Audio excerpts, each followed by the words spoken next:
দেখিছো এটা big breaking news. Assam আৰক্ষীক বাংলাদেশৰ জামাত ইছলামীৰ নামত এইবাৰ ভয়ংকৰ ভাবুকি। জামাতৰ সদস্যক গ্ৰেপ্তাৰ নকৰিবলৈ এইবাৰ ভইচ মেছেজ যোগে হকিয়নি দিয়া হৈছে।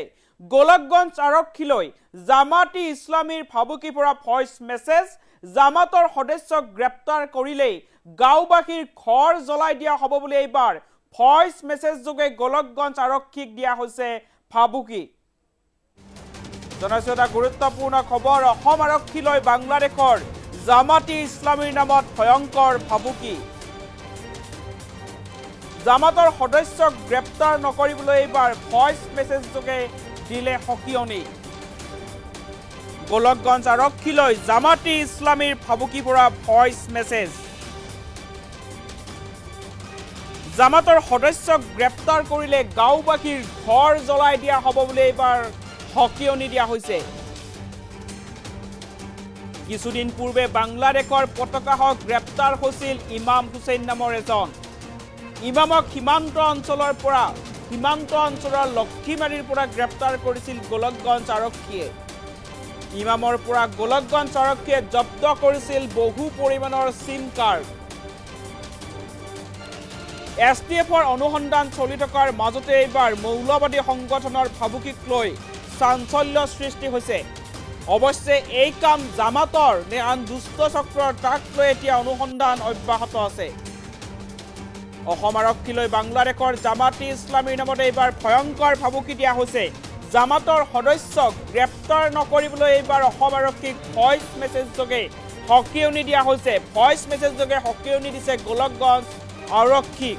গোলকগঞ্জ আৰক্ষীলৈ আহিছে জামাত ইছলামীৰ ভাবুকি পৰা ভইচ মেছেজ। অৱশ্যে এই ভইচ মেছেজ বা এই হকিয়নি মৌলবাদী সংগঠন জামাত ইছলামীৰ নে আন কোনো দুষ্ট চক্ৰৰ, ইয়াকে লৈ এতিয়া অনুসন্ধান অব্যাহত আছে। কিন্তু জামাতৰ নামত এতিয়া ভাবুকি পৰা ভইচ মেছেজ আহিছে অসম আৰক্ষীলৈ।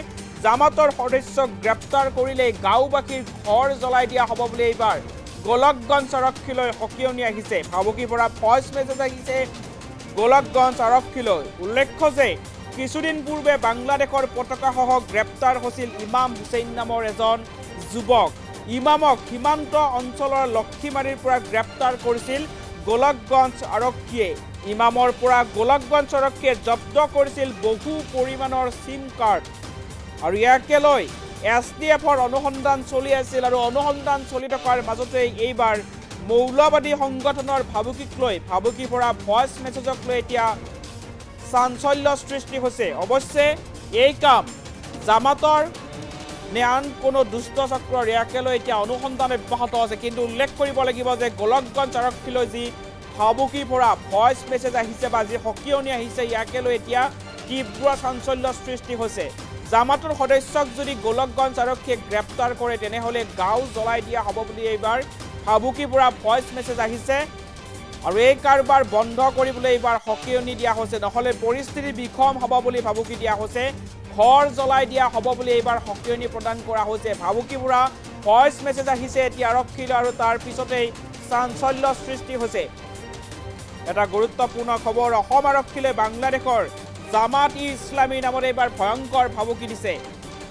জামাত ইছলামীৰ সদস্যক ধৰা বন্ধ কৰক, অন্যথা গাঁও জ্বলাই দিয়া হ'ব বুলি এইবাৰ হকিয়নি দিয়া হৈছে। এই কাৰবাৰ, জামাতৰ সদস্যক গ্ৰেপ্তাৰ কৰা কাৰবাৰ বন্ধ কৰিবলৈ হকিয়নি দিয়া হৈছে। গোলকগঞ্জ আৰক্ষীলৈ আহিছে এই ভাবুকি পৰা ভইচ মেছেজ, এই হকিয়নি। কিন্তু এই ভইচ মেছেজ বা হকিয়নি জামাতে দিছে নে আন কোনো দুষ্ট চক্ৰই দিছে, ইয়াকে লৈ এতিয়া অনুসন্ধান অব্যাহত আছে। কিন্তু উল্লেখ কৰিব লাগিব যে গোলকগঞ্জ আৰক্ষীলৈ যি ভাবুকি পৰা ভইচ মেছেজ আহিছে, ইয়াকে লৈ এতিয়া চাঞ্চল্যৰ সৃষ্টি হৈছে। এই সন্দৰ্ভত মন্তব্য আছে, মন্তব্য আগবঢ়াইছোঁ।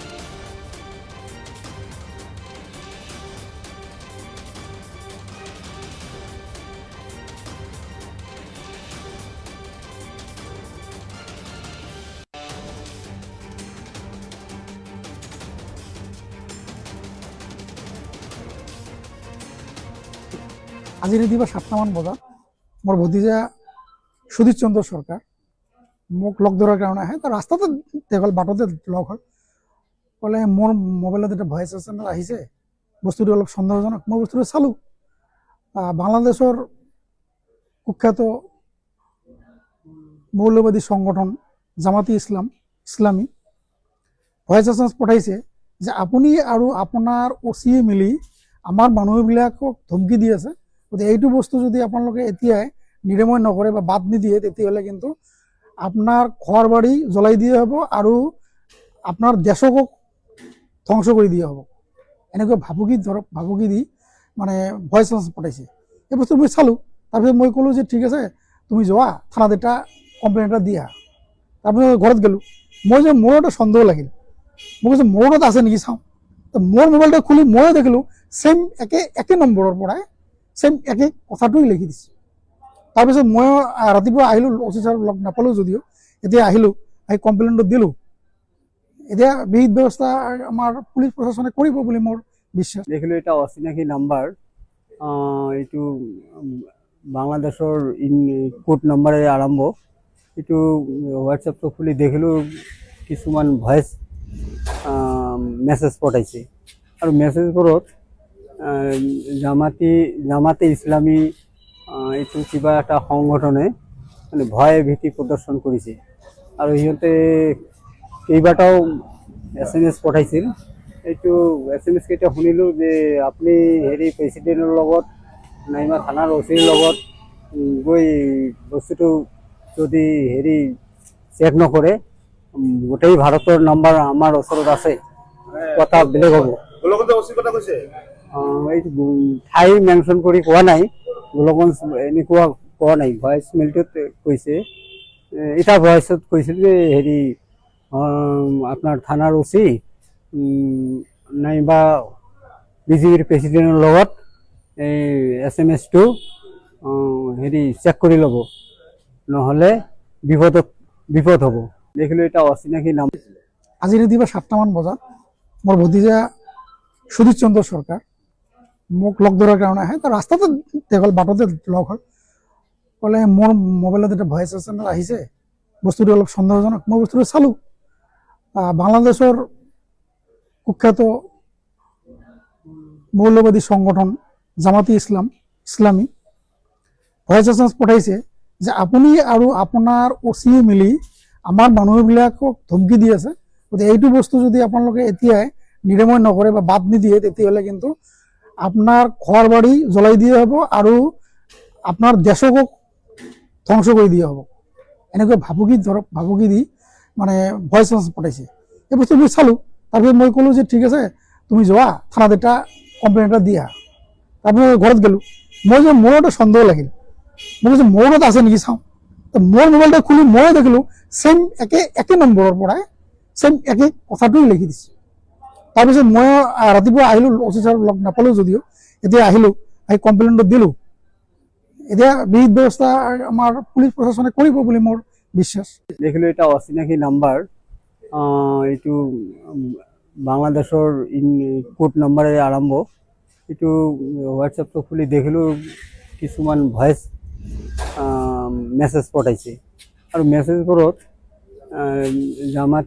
জামাতে ইছলামী এইটো কিবা এটা সংগঠনে মানে ভয় ভীতি প্ৰদৰ্শন কৰিছে আৰু সিহঁতে কেইবাটাও SMS পঠাইছিল। এইটো SMS কেইটা শুনিলোঁ যে আপুনি প্ৰেচিডেণ্টৰ লগত নাইবা থানাৰ অচিৰ লগত গৈ বস্তুটো যদি চেক নকৰে, গোটেই ভাৰতৰ নাম্বাৰ আমাৰ ওচৰত আছে, কথা বেলেগ হ'ব। এইটো ঠাই মেনশ্যন কৰি কোৱা নাই, গোলগঞ্জ এনেকুৱা কোৱা নাই, ভইচ মেইলটোত কৈছে। এটা ভইচত কৈছিল যে আপোনাৰ থানাৰ অচি নাইবা বিজেপিৰ প্ৰেচিডেণ্টৰ লগত এই SMS-টো চেক কৰি ল'ব, নহ'লে বিপদ হ'ব। দেখিলোঁ এটা অচিনাকি